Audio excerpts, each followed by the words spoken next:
High, আমি ডুডুলির দিয়া। আমি আজকে রান্না করছি মূলো দিয়ে মাছের ঝোল। এটা বেশিরভাগ শোল মাছ দিয়ে করে। তো আমাদের এখানে শোল মাছ পাওয়া যাচ্ছে না, তো যে মাছ ছিল ঘরে তাই দিয়েই করছি। আমি মাছগুলোকে ছোটো ছোটো পিস করে নুন হলুদ লঙ্কা মাখিয়ে রেখেছিলাম। কড়াতে তেল গরম করে মাছগুলোকে ভেজে নেব। মাছগুলোকে বেশ একটু কড়া করেই ভাজবো।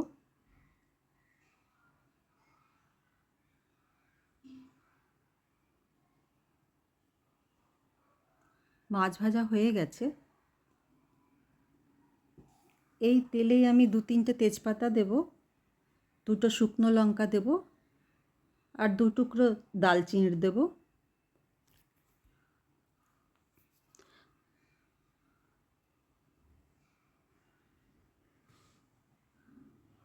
এর মধ্যে হাফ চামচ গোটা জিরা দেব।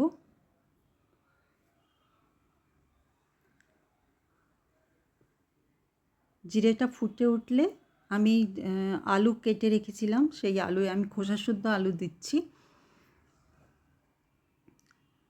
আলু নুন দেবো একটু, আর গ্যাসের ফ্লেম মিডিয়াম করে আলুটা ভাজবো, কেননা মূলোটা আমরা সিদ্ধ করে নিয়েছি আগে জল দিয়ে।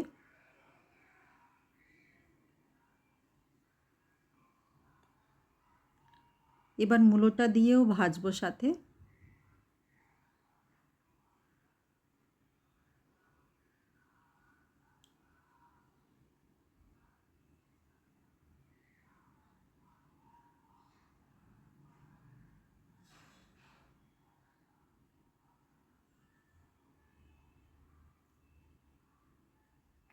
আলুটা প্রায় হাফ কুকের বেশি হয়ে গেছে।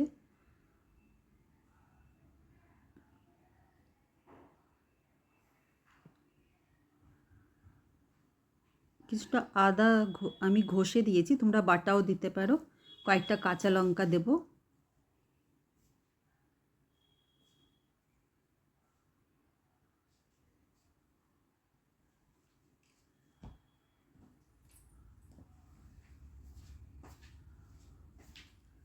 হলুদ দেব, সামান্য লঙ্কার গুঁড়ো দেব, একটু গোলমরিচের গুঁড়ো দিয়েছি আমি। সব কিছু ভালো করে মিশিয়ে নেব।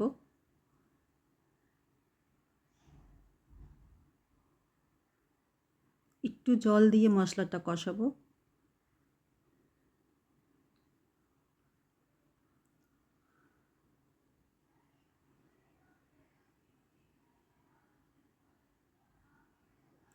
শীতের দিনে এই মূলো দিয়ে মাছের ঝোল খেতে খুবই ভালো লাগে। আমার হাজব্যান্ডের ভীষণ প্রিয়।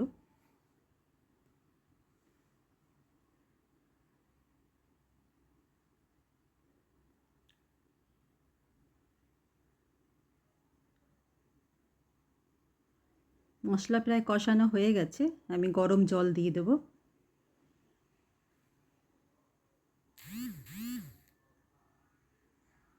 নুন দেব।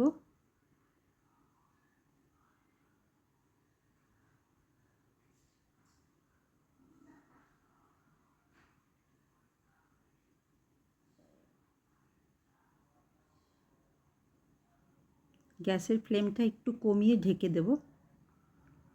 এবার মাছের পিসগুলো দিয়ে দেব। সব কিছু ভালো করে মিশিয়ে নেব। আমি একটা মশলা তৈরি করি, জিরে ধনে আর দালচিনি এলাচ, সেই মশলাটা আমি গুঁড়ো করে রেখেছিলাম, সেই গুঁড়ো মশলাটা দিয়ে দিলাম।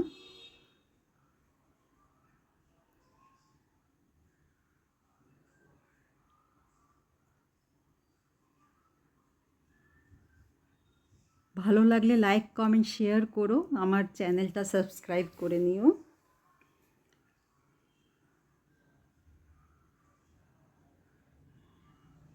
ঝোল নিজের ইচ্ছে মতন যতটা রাখতে পারো। নামানোর আগে ধনেপাতা দেব।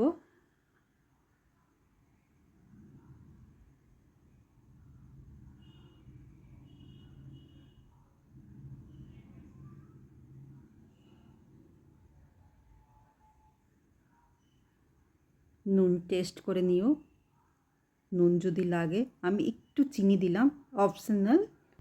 আবার তোমাদের সাথে দেখা হবে নতুন একটা রান্না নিয়ে। ভালো থেকো, সুস্থ থেকো। Tata, thank you.